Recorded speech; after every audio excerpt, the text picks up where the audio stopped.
Hey Summit family, I hope you're having a great week so far, and I hope you are enjoying going through the reading plan that we're doing. I'll tell you, I had a couple of days recently where I didn't get through all of the chapters, and so found myself going forward with what's recommended for that day and going back and picking up the chapters as I can. And so if you're a little bit behind that plan or any reading plan that you're doing already this year, man, I just want to encourage you to keep going, to not let discouragement set in. Keep going and pick up what you can when you can. Recently, we had the opportunity to read Luke chapter 9, and it included one of the stories that has been really impactful in my life. And it's the story of the feeding of the 5,000, where if you remember the story, the disciples, after Jesus had been teaching, and there were a bunch of hungry people, over 5,000, and they were hungry, and the disciples wanted to send them away, and Jesus was like, no, feed them. And they went out into the crowd, and all they were able to find was 5 loaves of bread and 2 fish. And they brought it to Jesus, kind of complaining that there wasn't going to be enough. It wasn't going to be sufficient.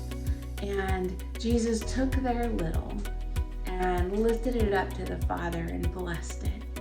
And their little satisfied everybody that was there, and included so much extra in abundance that there was 12 baskets of leftovers after everybody was completely satisfied.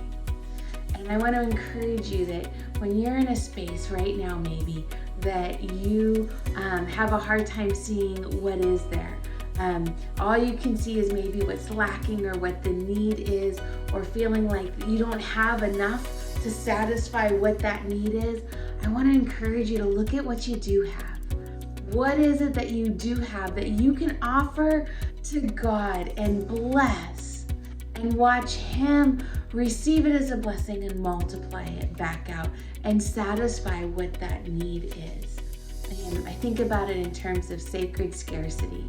What is it that's scarce that you need more of? That you can take the little that you have and offer it to God and say, here you go, please multiply this to meet the need. Maybe it's hope that you feel is a little bit scarce right now.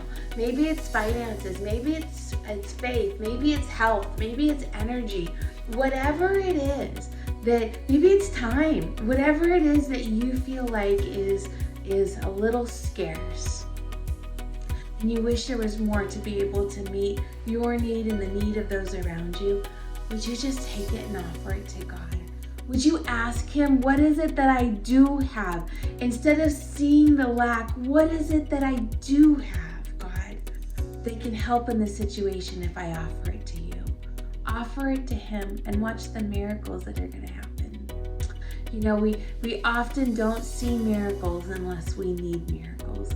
So if you're in a place where you need God to do something miraculous, I would encourage you to go back and read Luke chapter 9, starting in verse 10, and see what happens when God takes these loaves and these fishes and multiplies them on behalf of His kids.